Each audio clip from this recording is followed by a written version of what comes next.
So the year is 1978, I believe, and it's Thanksgiving. And if your family works the way my family works, Thanksgiving in America, families get together, extended families, and we watch football on TV and we eat until we're full of shame. That's pretty much how it works. But on this particular day in 1978, I'm 10 years old, and I believe, and I'm not sure it was 1978, but it was around that time frame, my uncles, my cousins, my aunts were all around the television, and my football team, the Detroit Lions, are getting their butt kicked again. And by halftime, it's clear that nothing good is going to come of this particular Thanksgiving Day game. And my Uncle Eddie gets up and he says, "I've had enough, I'm out of here." And he doesn't watch the rest of the game. Fast forward to maybe 2002, and another one of my uncles has passed away, and we're all at the funeral together, which is sadly, by the way, as you get older, that's the time when you see relatives, right? Somebody passes away, and that's horrible. You should get together more often with these people that you love. But that's a different show. But it's 2002, talking to my Uncle Eddie, and the Lions are having another bad year. And I said to Uncle Eddie, I said, "So how about the Lions?" And he turns to me with kind of a glazed over look in his eye, and he says, Yeah, I don't really watch the Lions anymore. And we start talking again. We dig into that a little bit. And it turns out that day in maybe 1978, when my Uncle Eddie said, "I've had enough," it turns out he didn't just stop watching that game. He hadn't watched another Lions game the entire time. And I think back on my life, and the Lions have never won a Super Bowl. For those people who don't follow sports, they've never really done much of anything, maybe a couple decent wins early in the playoffs. That's it. They haven't done anything. And I think of all this time that I wasted on this team that my Uncle Eddie had to have a better quality of life. And I think to myself, not only is it like that with the Lions, is it actually also like that when it comes to our money?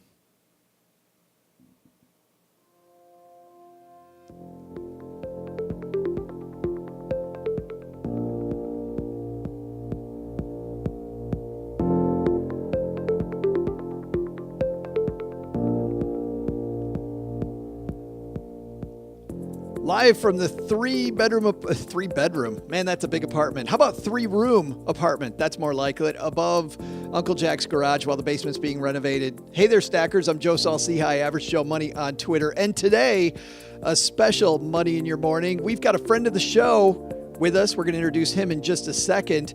But on this show, we're going to go over not one, but two headlines. And we're going to ask our friend James, we're going to ask him some money questions about his life and hopefully learn something. That's today's episode of Money in the Morning. Money in the Morning today is brought to you by our upcoming tour of the Stacky Benjamin Show. Come see us. Come hang out with us. We're going to be in Orlando on September 25th. We're going to be in Kansas City on October 9th. Those are both at the Improv.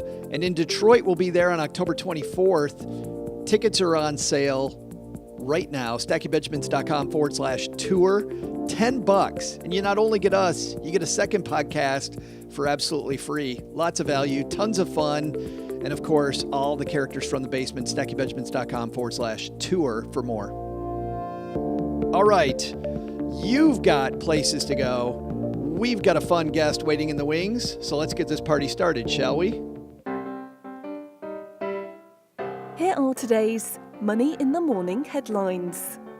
Ready, set, go.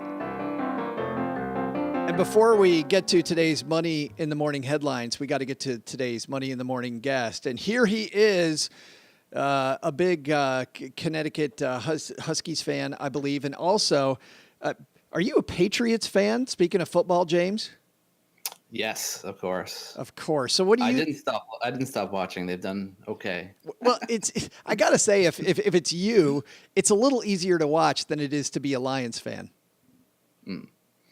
Absolutely. Yeah, we've had a really good run with Tom Brady, of course, but I think the run's coming to an end, so maybe it's time to pass it back to the Lions. So, well, that's no, but there is no back. I don't know if you know this. There's no back. It's pass it to the Lions. Like maybe for the first time, we get some Lion stuff. Gregory, by the way, in the comments says Uncle Eddie had all of a sudden had more free time on Christmas. No more Lions games. Yeah, I just think about all of that time. It's crazy. And by the way, James, you have a fan club here from Perth, Australia. Craig is joining us today. How about that? We got all right. We're pulling out all the big guns for your special appearance. Well, thanks for joining us. Tell us a little bit about you besides, being a guy that likes teams that cheat and no.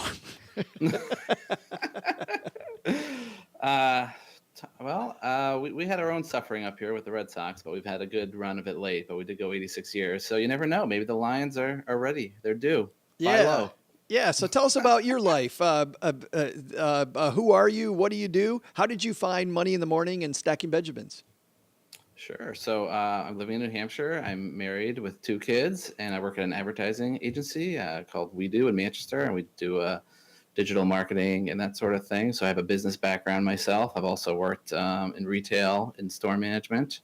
And so I found my dad introduced me to your show through Kiplinger magazine when you guys got written up maybe a year and a half ago or so. Yeah. And just really have enjoyed your show from the jump and all the people on it, like the OG. I just think you guys bring a great excitement and energy to this topic, and it makes me want to engage with you guys. I feel like we're buddies, even though we've never met. So it's just really, you guys bring a warm personality to it and good advice. So I really enjoyed it. So well, well, thank you, man. And the show's way better now that we've got you on it to save us. Oh, jeez. So I have no pressure, but you got to bring it with today's headlines. You ready to do that?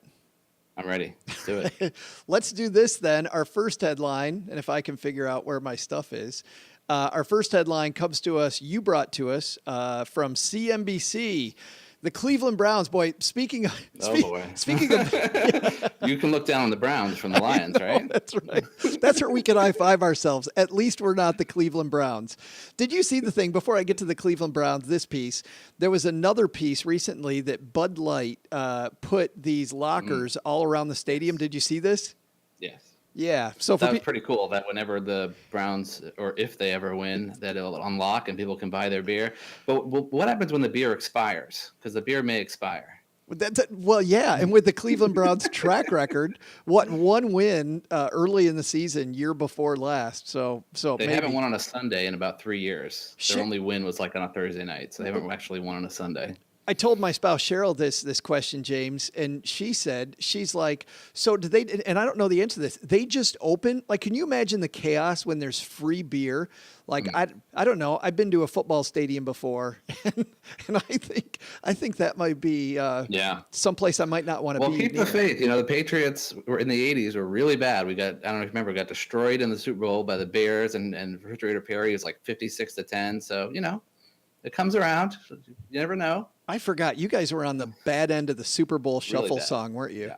Were you on the other end of that? Yeah, I think so. Yeah. All right. This comes to us from CNBC, and I love this piece. The Cleveland Browns learned this brilliant money lesson from their teammate. This is written by Sarah Berger. The Cleveland Browns might be busy prepping for the upcoming football season. Regular season play starts September 6th. But recently, they've tackled a different type of issue, money management. In an episode of HBO's documentary series Hard Knocks Training Camp with the Cleveland Browns, defensive lineman Carl Nassib schools his teammates on the power of compounding.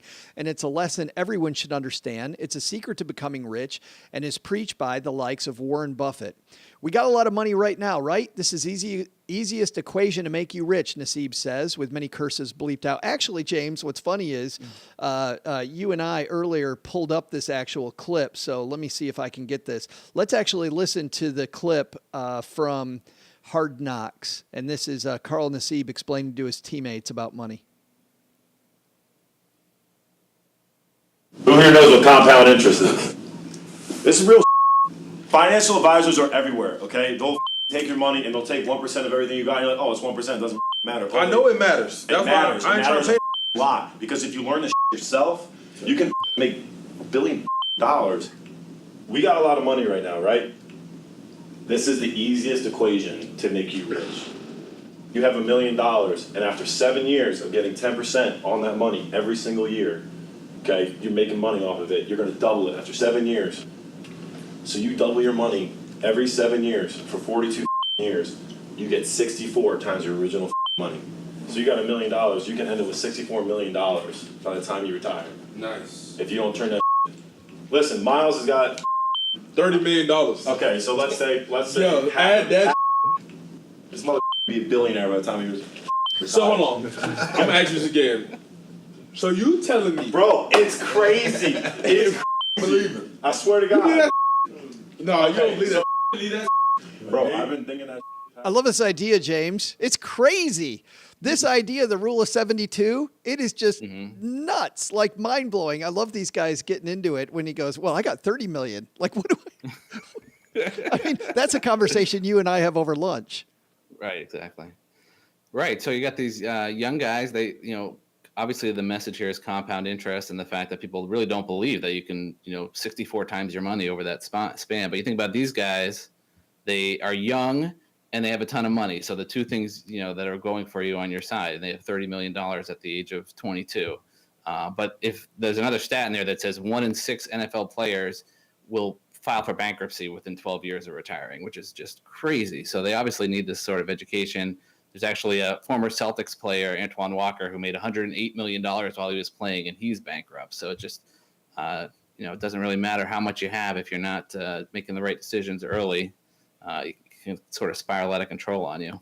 Yeah, I think it's interesting. Not only is this a great discussion to hear these guys have, who never have this discussion because they're all in shock that compounding interest exists, and you can see the minds being blown as they do this.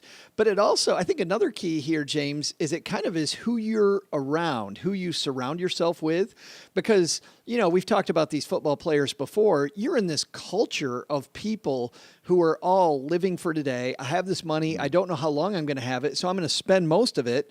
And then to your point, most of them end up bankrupt because of that.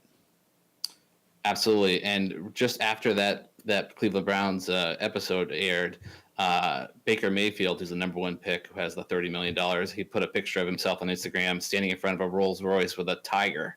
So it's that culture of excess, of who can one up each other, who's got the fanciest car, the fanciest exotic animal from Africa. So I think we can fall into that trap too, where we're trying to move ahead in our career and we're seeing our colleagues have the fancier car, the nice clothes or whatever, and fall into that same trap. Not at the Bengal tiger level, but right.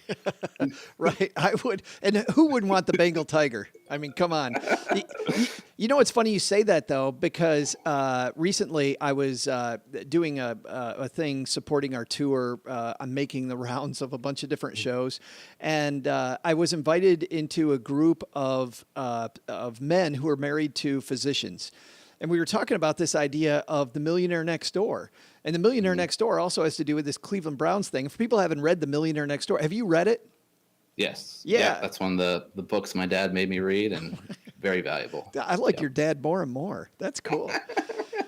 But way to go, Dad. But I think a cool lesson there is they talk about physicians in particular. Physicians are people that are seen as, their stature in the community. Everybody respects them. So I got to kind of look the part. And because of that, what Dr. Stanley says in The Millionaire Next Door is none of those people are wealthy. I mean, some of them are, but percentage-wise, there's more wealthy plumbers where there's no expectation for you to look a certain way or act a certain way. And because of that, they're able to stash away more money. Like, how do you now you're in the marketing field, you're in the advertising agency game, which I know is the big money game. I mean, I've watched the 50 show. What's the John Hamm show? Mad Men. Yeah, Mad it's Men. all Mad Men. You guys have these long lunches, Just right? like that. We're smoking, having some whiskey over lunch. Yeah, Smoking same thing. at lunch. But how do you keep these money discussions in the forefront for you? For me personally? Yeah. I mean, just continue to mostly listen to the Stacking Benjamins podcast. Well, Is there how I you do go. it mostly. That's what I was fishing. Yeah, stop, man. Don't But I say think, that anymore. like one of the quotes my dad always said to me, famous, is it's not how much you make, it's how much you save. And it's really looking at like you said, like making sure your lifestyle doesn't just keep up with, how much you're making, and you always want to try to, improve your income level, but you don't want to just continue to chasing yourself. So, pay yourself first, put the money in the savings, and then, use the money, if you're going to make a big purchase, do it intelligently, and then, just have a budget, think about the numbers, think about what you're spending on. So, I mean, I think, we talk about all the time is that people don't know where their money's going. They get to the end of the month and where did my money go? And if the people really looked into it, it's frivolous things or things you think $1 or $2 here doesn't matter, but it does, add up. So I'm into math, so it's sort of natural for me to look at things mathematically. So I'm not into math, and it was a lot harder. And I've had those months though, where you go, "Are you kidding me? I spent what?" Mm-hmm. And then you go back and you look, and it's this combination of little mistake, little mistake, little mistake. And you also look back, and a lot of these things didn't add anything to my life. These mistakes that I made, and the cash is gone. We've got a chatty group here with us, James, in the Facebook group. And what's cool is that we do this live for people listening for the first time in front of a Facebook studio audience. Makes me nervous that we do it live, but it also makes it more fun.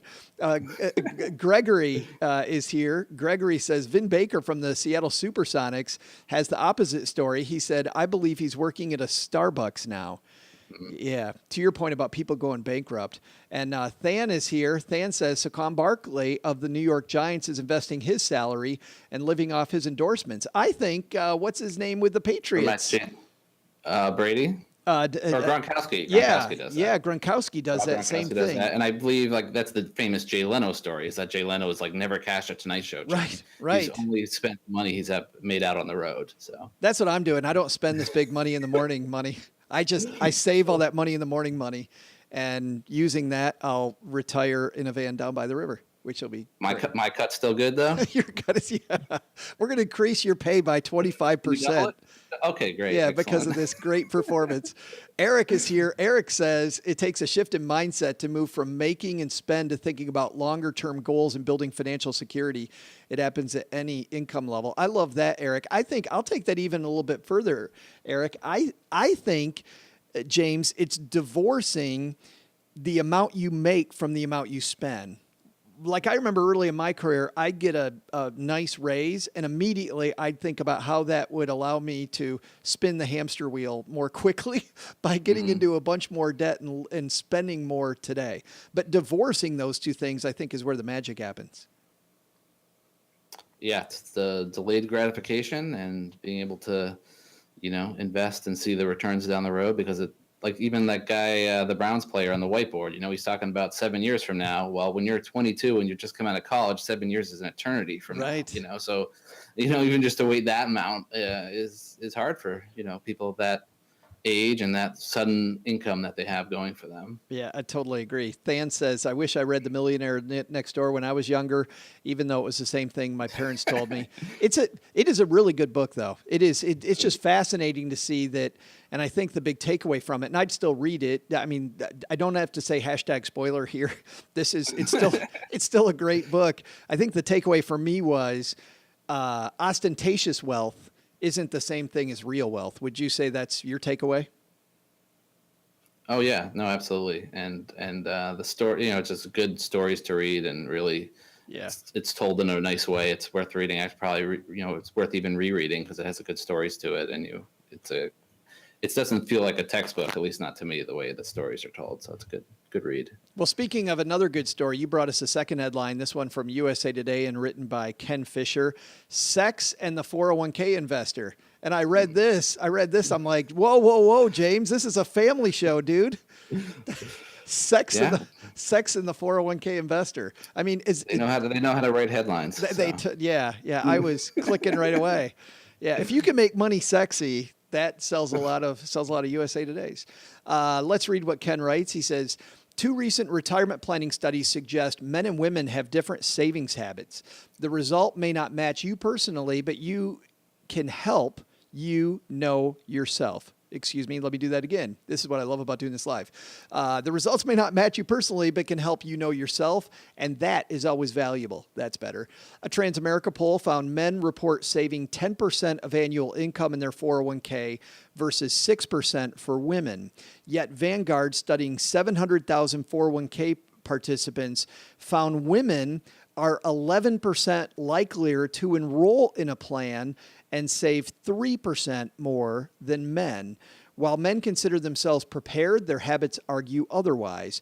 46% manage their 401k solo compared to 34% of women. They often fare badly.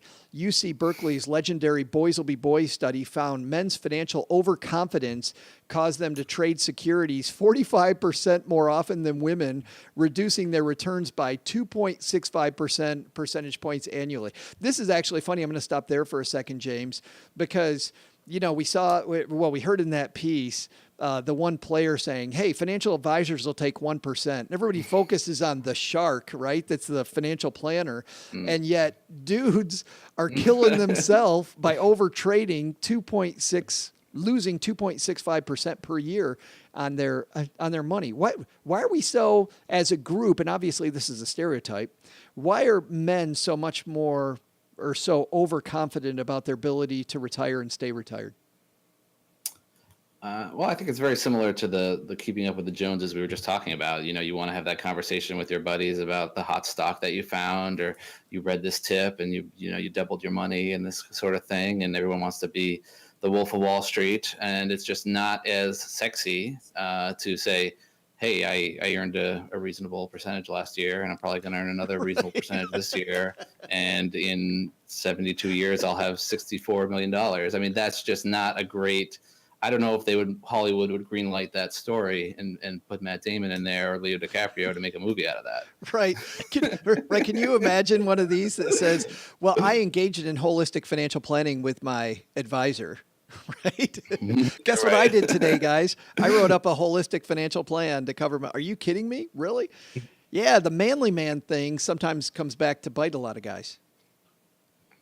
Yeah, absolutely. And it talks about they make 46% more trades thinking, I guess, we think we're smarter than everybody else. We think we have this edge. We think we have this insight that we know what's going on. And, it's just not the case. I mean, overall, it's just you want to be steady as you go, tortoise in the hare type thing. And the females seem to be less, say, reactionary or responding to little blips in the market and just looking at the landscape on a more long-term view. I guess it's a gender stereotype, but I think there's some merit to it. And it's really more about the behavior to me. It's like that impulsive, oh my gosh, the market's down 10%, I better pull everything out. And then you come back later when the market's back up. I mean, that's how you really destroy your ability to have that long-term growth. And that's something that I guess this article is saying that men think they can just sort of outsmart those things. I mean, I do read the headlines all the time that say, oh, this financial indicator says the market is going to crash tomorrow. Now's the time to get out. Now's to switch all your money into bonds, switch all your money into commodities. And then, you read that article and it's almost pretty compelling. It's like, oh, wow, the last time this indicator was at this number, the market crashed. So make sure you do something now. But, it's just, I don't think we're smart enough to be able to figure that stuff out. So, but I also think that part of this is historical stereotypes of historically men as the breadwinners, the provider. I got to take care of my family, right? I mean, and this isn't 10 or 20 or 30 years. This is cavemen out doing this stuff. So it is, I would imagine, well in our genes to say, oh, look the market's going to go down. My lizard brain starts going, well, I gotta watch out for that. And maybe, and I don't know, it's interesting because we usually have quite a few women hanging out with us in the comments here live on Facebook. And today's the day I wish I had women in the comments on Facebook chiming in, because I wonder if these same discussions happen, women who are here watching us live. I would be very curious if you and your friends, your female friends, if you talk about, the trading the next hot stock, or how often you talk about, well, hey, this indicator says that it went down, and so I might have to move my money. And I don't know, James, if it's because I'm a money geek, but I have those conversations fairly often. You know, when we talk about money, it usually doesn't revolve around holistic stuff. It's always about, look at the big fish I caught. And everybody's talking about how cool I was with my stock picks or my real estate transactions. Nobody's talking about the one that got away. Yeah, no, I think we talk about that at the office too. We had a lot of Bitcoin conversation and Right. BTFD and this penny stock and that penny stock, and it's all fun and an interesting conversation. I think it's exciting, but it's on the margins, right? It's not really your core investment. But so I think, and that is feels male dominated around the office too. But if I also think, go ahead. Sorry. Well, no, I was just going to say, not to cut you off, that it's funny. It is fun and games for people like you and I that know that that's kind of sandbox money. That's good. But I know that the people on the periphery of those conversations, maybe the new guy in the office who doesn't know as much about money, because that's all that they hear about, they think, well, hey, this is what I should be doing. Yeah, I mean, that type of investing can be really fun and addictive, and like going to the casino. You get a real thrill out of the winners and seeing your stock and opening up your app and seeing everything in green, and it's pretty exciting. So I think there's like the lizard brain piece of us is it's an addiction, really, right? I mean, it's like a gambling could be an addiction. Yeah, Miles has a good point here going back to the first piece, but I think we can loop it in here to this piece. James, Miles says, I'm just encouraged by the fact that the Browns players are paying attention to their money, which I would agree with. I say all the time that I think that's the biggest problem with most people. They don't pay attention at all. My question for you is, and neither you nor I are experts in this question I'm going to ask you, but let's throw this out there. Which one's more dangerous? Is it more dangerous to not pay attention at all and just put it in, not save much, or is it more dangerous to be the hot stock jock person? I guess you're on both ends of the spectrum, and they're both not good. I mean, if your definition of not paying attention is putting it somewhere and leaving it there, then that's not too bad. But I think a lot of the not paying attention is not even knowing where your money is or who has it or how much there is, and I mean, I remember like the clip of Michael Jackson, like going into one of those antique stores and just pointing to everything in the store and just buying it. And he had no idea. I mean, he had $10 billion, but it's just that idea of not even knowing how much money you have. So if that's the definition of not paying attention, then that's probably much worse, because you can really, destroy yourself, and you could see it. But I think that's a great point by Miles there, that they're hearing it from one of their own players, right? This guy's a Penn State graduate. He obviously has put some thought into it. And I think, they do a lot of like courses and classes that are taught by some financial professional that comes in. I'm sure those are great, but it's a little different when you hear it from a fellow player. Yeah. Yeah, exactly. Great point. Eric says a little knowledge is a dangerous thing. I think that's absolutely true. It's funny. I think our takeaway here is slow and steady wins the race. But also, while these conversations that we have about money, I'm still going to have them.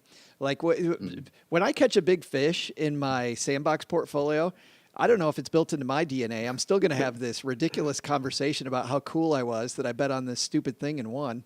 Like that's not going away anytime soon.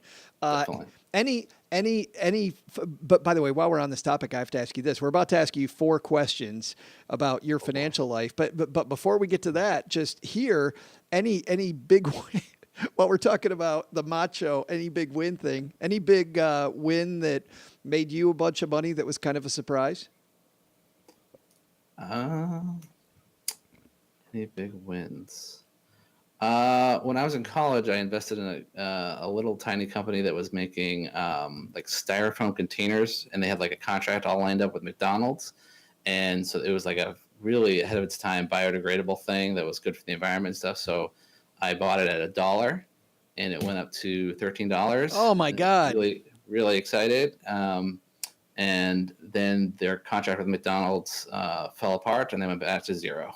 Oh my! So it was a fun ride, but didn't work out too well in the end. And you held it the whole time. I held it the whole time. In fact, I just went through and cleared it out of my account like the other day because it was sitting there in bankruptcy. See, for me, those are the more fun stories. Yeah. Those are great. Yeah. All right. In just a second, we're going to ask you 4 questions. A little different when we have guests on, guys, than what we have during the normal show, where we have a big so what. Instead, we're going to learn a little bit about James and talk a little bit about him personally and his money. But before we do that, I want to bring this graphic on for people watching back at home. It's our 3-city tour. We are headed to Orlando, Kansas City, and Detroit. And I am pleased today to be able to announce, and this will be important, especially for the people watching live, the gentleman who does the pre and post game shows for the Kansas City Royals, Joel Goldberg, has a brand new podcast, and Joel is going to be our opening show for our Kansas City date. So Joel Goldberg and the Rounding the Bases podcast is going to be part of our show in Kansas City, along with a great fintech conference happening there with MBKC Bank. Kansas City coming together. In Detroit, we got a phenomenal storyteller, Shannon Cason, who's going to join us. And in Orlando, we got a bunch of people from FinCon who are going to be there. Paula Pant will be with us. Ellie Kay and Bethany Bayless from the Money Millhouse show will be with us. Lots and lots of great names there. And Chris Browning's amazing Popcorn Finance podcast for those of you into the personal finance space. StackyBenjamins.com/tour. And can't wait to see you there at comedy clubs around the country. So, James, you ready for this? Ready for us to dig into your personal life a little bit? Yeah. Good luck on the tour. I do have room in my basement when you come to New England. So Perfect. I'm ready. I'm all set up for you. Well, and hopefully next year we expand it. The deal this year was we wanted to go to 3 specific cities to see if this actually would work, and ticket sales have been great. And assuming that it goes as well as we think it's going to go, we're going to expand it. And I'll tell you, our number one place for listeners, even per capita, is the New York region. So in New York City, which is still probably a little ways away from you, isn't it? Not too bad, but we don't tend to like New York too much. We're more of a rival. But the Patriots victory parade is usually in February, so I would stay away from that. But after that, you're good to come. All right. Well, I am originally from Michigan and moving back to Michigan. I'm not doing the Northeast in the winter. I'm gonna do the Northeast in the middle of summer. Is what I'm gonna go.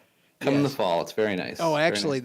that's even better. Yeah, but Boston's on that list too. So we hit New York. Awesome. It'd be great to hit Boston as well.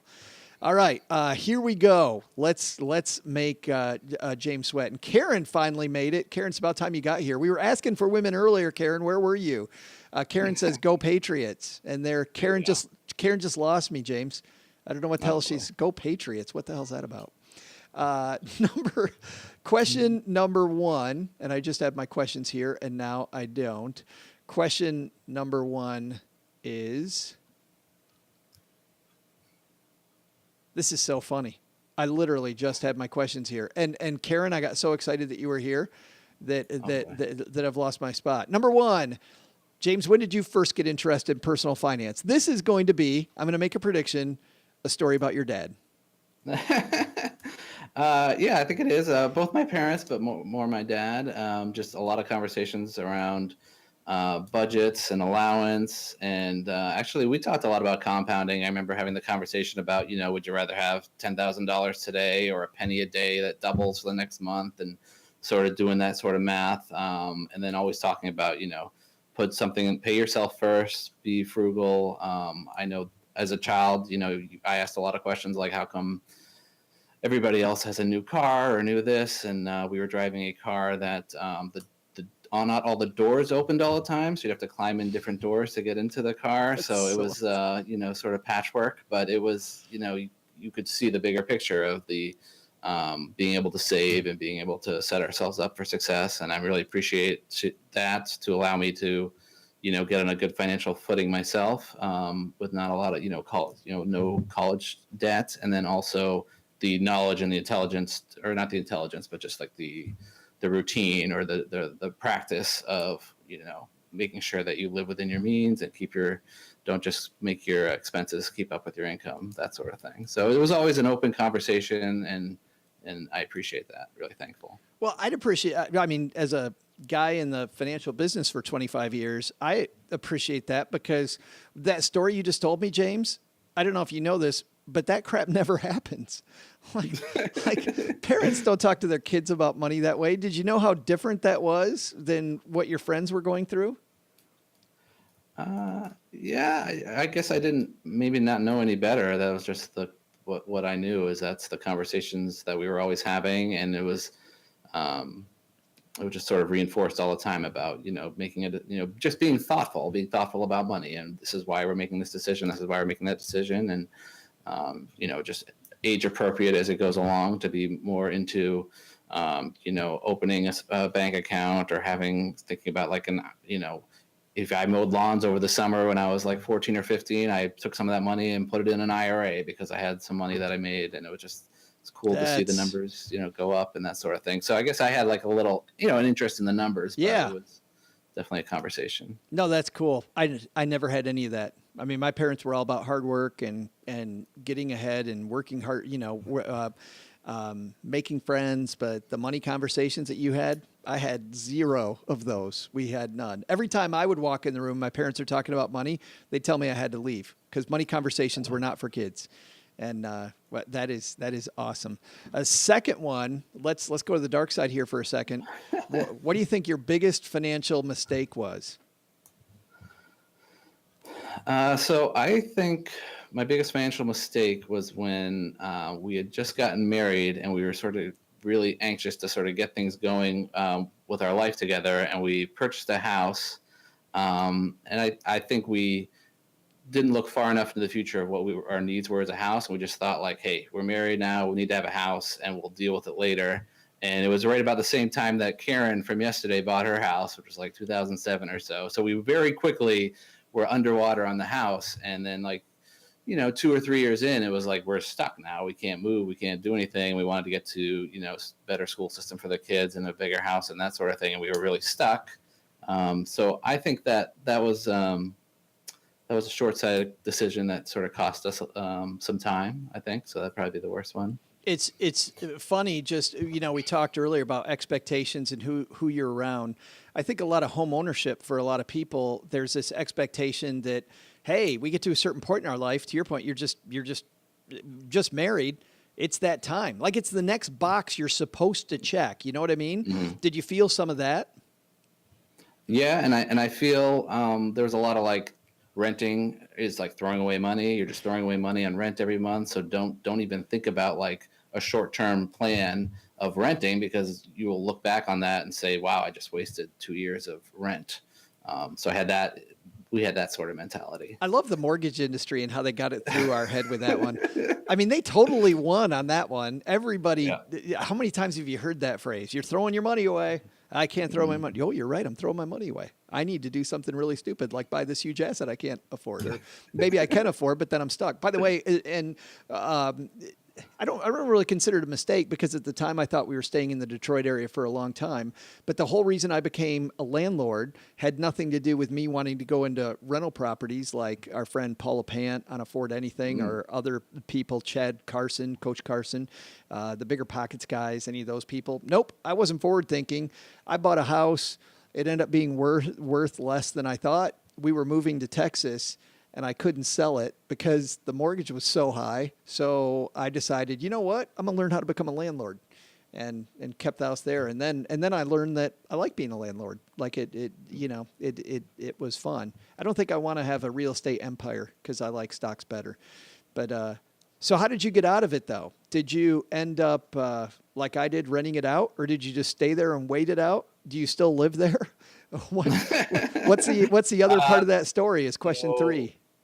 My wife and I just were very aggressive in saving and putting all our money away, and we just saved a lot of money. And then we actually, I know you don't like refinancing per se, but we did it to get down to a 15-year mortgage with a better rate, and we just really got aggressive with paying off the principal to a point where we could sell it, and we still sold it at a pretty good loss.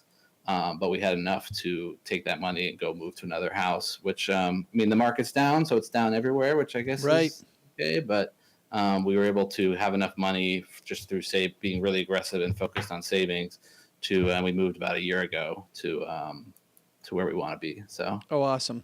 Yeah. When the market was down, to your point, it was, you're taking a loss on one property, but especially if you're moving upstream, you're actually saving, let's say you're saving 10%, you're losing 10% on the house you're selling, but you're buying a house that costs more money and you're gaining 10,000. So in absolute dollars, you're saving way more dollars if you're moving upstream. Going downstream, if you're downsizing houses, it's something totally different. I don't mind. I don't mind the whole refinance thing. I just think that there's a lot of stuff built into refinancing that people don't consider before they do it. I see people refinance too often. And once again, I think it's because the mortgage industry teaches us, well, hey, if it's 2% less, you should do it. And without thinking about really where that's at. But that's no, not at all bad. Last question then. This is where we talk about the fish this big. For those of you listening on the audio podcast, I have a fish this big. I always love talking about fishes this big on audio shows. Tell us about your big financial win.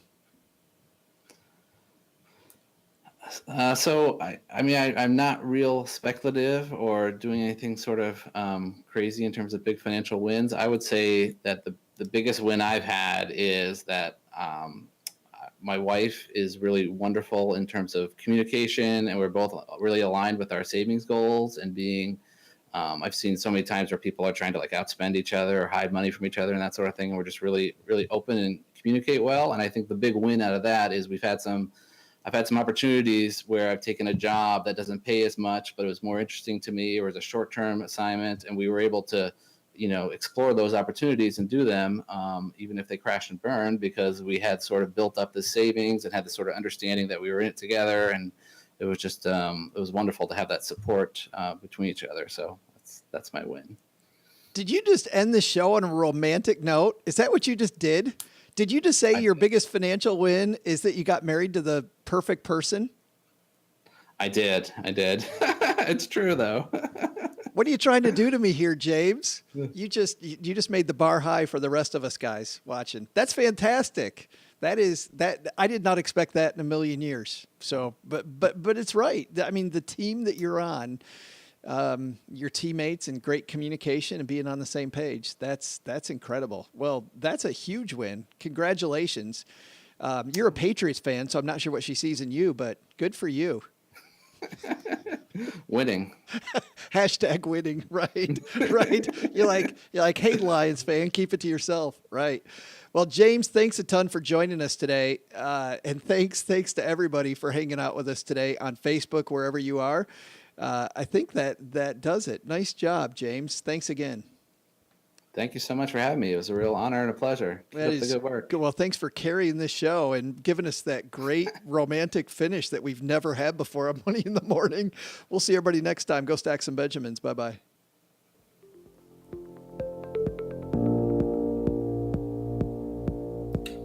Money in the Morning is created by Joe Saul-Sehy and comes to your ears because of the collective genius of our producer, Richie Rutter-Reese, engineer, Caden Thompson, and a pack of very well-trained ferrets here in the basement. You'll find links to all of our headlines featured on today's show in Joe's Twitter feed at @AverageJoeMoney. I know you already know this too, but Money in the Morning is for entertainment purposes only, and you shouldn't act on anything recommended by a bunch of entertainers in a basement without first consulting with your financial advisor and second, having your head examined. Have a headline you'd like us to discuss? Send them to joe@stackingbenjamins.com or put them on our Stacking Benjamins Basement closed Facebook group. This show is copyright 2018 Stacking Benjamins LLC, all rights reserved. I'm Joe's mom's neighbor Doug, and I reserve the right to always say, we'll see you next time back here on Money in the Morning.